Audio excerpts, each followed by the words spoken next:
Greetings and salutations, you lovely individuals. It is League Unlocked. That is Mark. I'm Eric. And week 2 of the LCK, we get to see some rivalries come back in. Some historic rivalries, maybe the greatest in the history of Korean League of Legends. The telecom wars hasn't been much of a rivalry for at least the past year, but makes its debut in 2020. Even if the rivalry hasn't quite been as spicy as we've seen in previous years, or some of these incredible legendary battles that we've seen between the two organizations, I think that you could go 40 years in the future and tell me there's a telecom war match going on, and I would absolutely want to be watching it. 40 years of telecom war might be in something entirely different than playing on the Rift, but 2019, I mean, it was SKT dominating. KT was battling for promotion, and on paper the rosters look a little bit different heading into this year as well, but who knows what can happen in the early days of the LCK. And a big surprise is, look at this,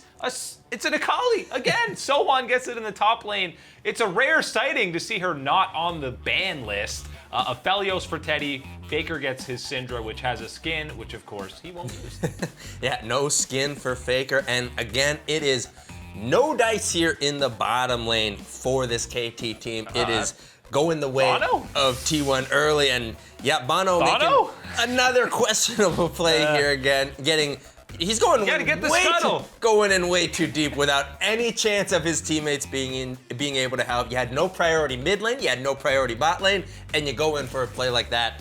It's not going to go in your favor. Scuttle almost gives as much as a kill, so it's worth it. And Kuro is left in the Dragon Pit. He has flash. Hello? Kill him, T1. There's 3 members. Why don't they kill him? They're waiting for the lantern, but they could have killed him. They were waiting for the style points. They wanted to drop the control word on the lantern just to make sure you didn't get it. That was what it was all about. The RNG versus G2 special. Didn't get the special kill there. Goodbye, Vista, as perfect Teddy TP. and effort completely clean that up, and Kuro says, hey guys, I'm here for the cleanup. And of course, he gets cleaned up. He pops the ulti even out of rage, I'm going to assume. And now we're around the Rift Herald with the infernal changes on the map, and it is...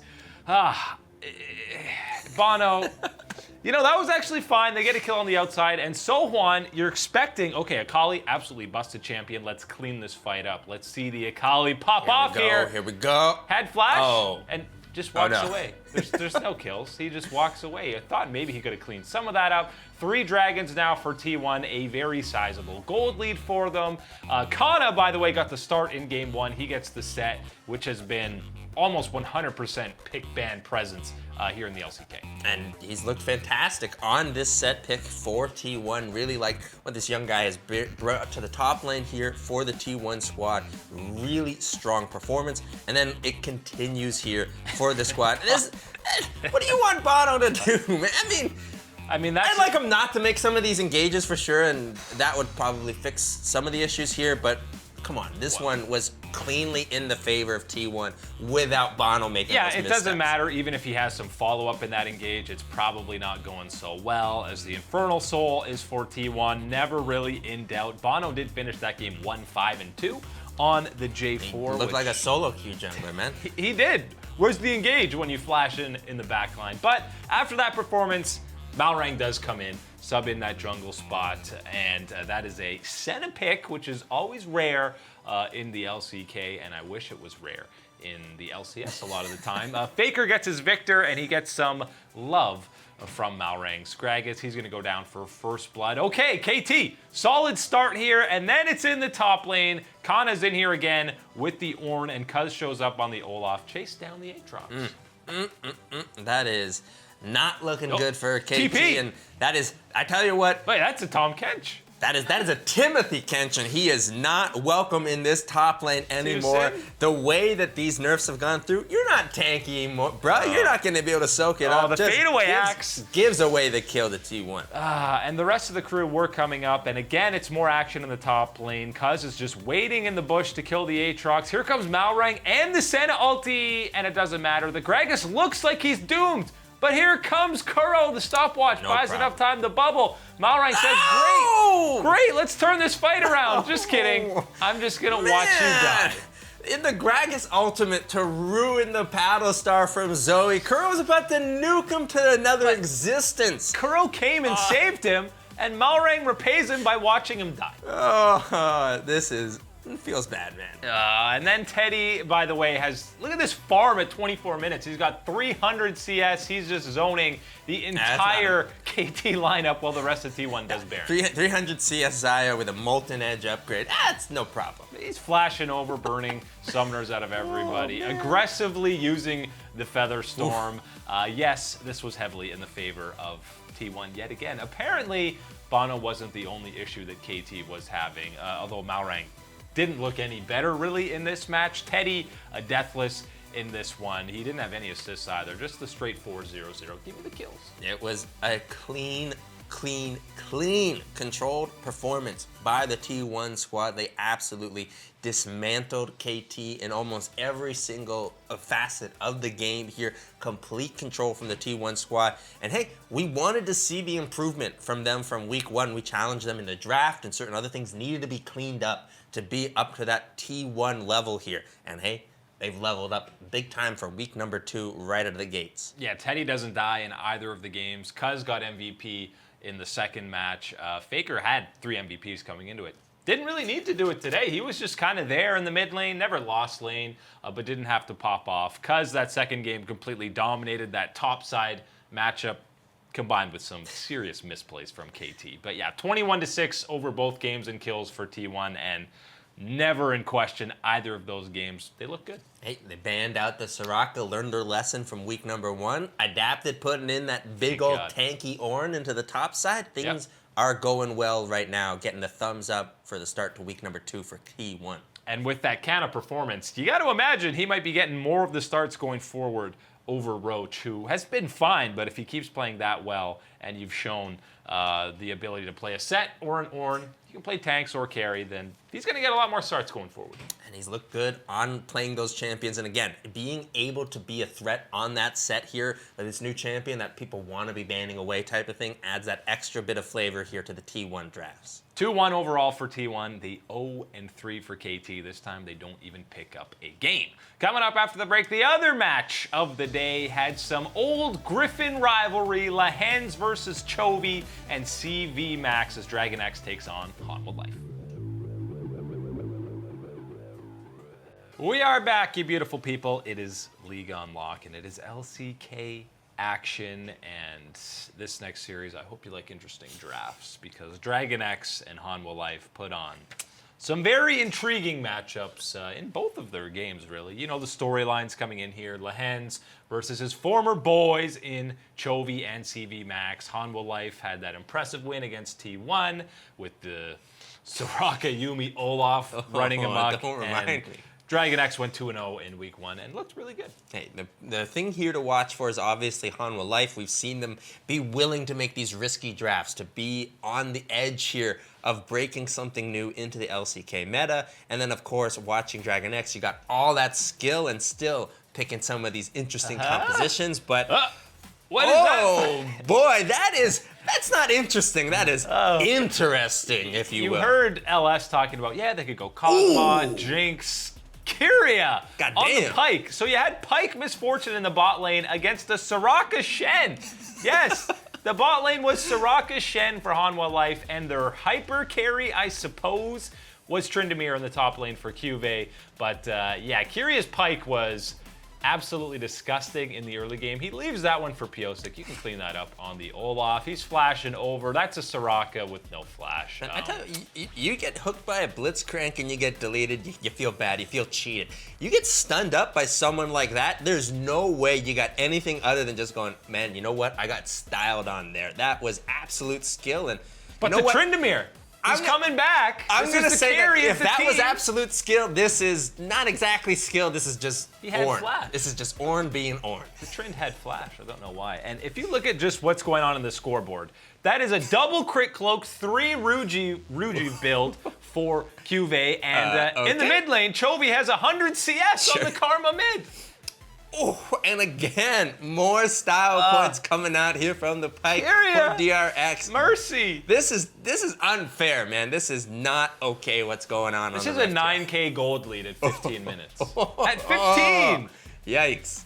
The Pike was absolutely destroying everything, and 3 supports. This Karma, Shen, Soraka.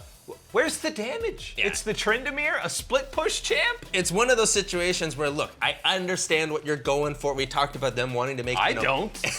They're trying to do the protect the carry comp here, but at this point, Psych, that's the wrong carry, man. You don't really have the carry that you need to be having here, especially given the composition on the other side here by DRX and what they're going to be able to do. It doesn't matter whatsoever. Game 1 going to be going the way of DRX, but of course, got to get yourself some KDA pumping stats before they end out game number 1. Of course, and Hanwha did grab a couple of kills. It was 8 turrets to 0. It was an absolute smashing in the favor of Dragon X, and Chovy quietly did absolutely obliterate that mid lane. Karma versus Zoe, I mean, not really used to seeing that, but Kyria doesn't get the Pike in game 2, which is a tragedy. He goes the complete opposite and says, all right, I'll play Karma with Ezreal now in the bot lane. Chovy, you get the Nautilus mid to go against the Rumble. And then this is one of those things we've talked about over the past year, that people need to change their mindset towards the Nautilus here, because look at that. That is exciting gameplay from these champions. Well, I mean, Nautilus is all of a sudden the S tier support and almost mid laner He's that right big now. time flex pick. Turns out having 3 forms of CC is pretty damn good in the game, as Piosik and the rest of the crew are all scrapping in this mid lane fight. Zoe 1 hit away. Can he close it out? He gets the Q and the Zhonya's. But he's going to go down. He does trade the kill, but still in favor of Dragon X. And watch Deft land some Mystic shots here. Oh, this is the champion here. This is one of the favorites here in the LCK. Yeah. Love the expression that you get. Oh! He even popped the Snipe. ulti because he didn't expect him to die from it. But Insane. That is one of the favorite picks in the LCK, because you get all those skill shots and Deft lining them up and landing every single one. yeah, Ezreal is the type of champion where he can be absolutely terrible and useless if you don't hit your Qs. And my Ezreal. Yeah, absolutely. I've seen. And if you hit them all of a sudden he's like the highest damage per minute character you can have. No, but man, why are you there? He had it pinked. To his credit, he had it pinked, so he knew they couldn't see him, but they obviously just had a hunch that he might be there. It's not the worst idea, and of course the backup is there. With The fight looks okay initially for Hanwha, and then all of a sudden you realize the Nautilus is still Right. at full health, tanking all the damage with that absolutely disgusting shield. You see the Rumble ultimate come down, and you're thinking this can be where you Looks can turn good, the looks fight good. around. And no. It's where DRX is going to add to their advantages here. And again, in the top side, it is more going the way of DRX. I mean, the TP that came in was just Dragon X saying, oh, sweet, another kill we can have. It's still a 5v3. They do drop 1 in the trade, but it's a 3-for-1, and Vista's lucky that Yoink In didn't land, because he would have died again. Deft very fed. There's a Dragon Soul in favor of Dragon X, and this is the one moment where you can say they kind of have a slip up, because they actually lose a fight. This is the one where kind of your eyes get a little bigger than your belly here. They get right into the fight thinking, yeah, this is exactly what we want. We're strong enough, and saying, well, you know what? Maybe not exactly in our favor, but it is Doran coming in. It looks really bad until the Mordekaiser comes. Yeah, the Mordekaiser is a little bit, how do you say, fed, and he is absolutely dishing out the damage. And Gotta speed this up. It took a long time for this 2v1 to play out. The Leandry's prod gets him a kill, though. that's the key one. The Andrews big item there, doing a ton of work on the Aatrox, whittling down that health and sealing off the kill on Haru. And take notes, Bono, right in that fight, Piosik not only locked up and zoned 4 members, but he gets out and survives. The rest of the fight is just cleanup time for Deft. The Aatrox on the side.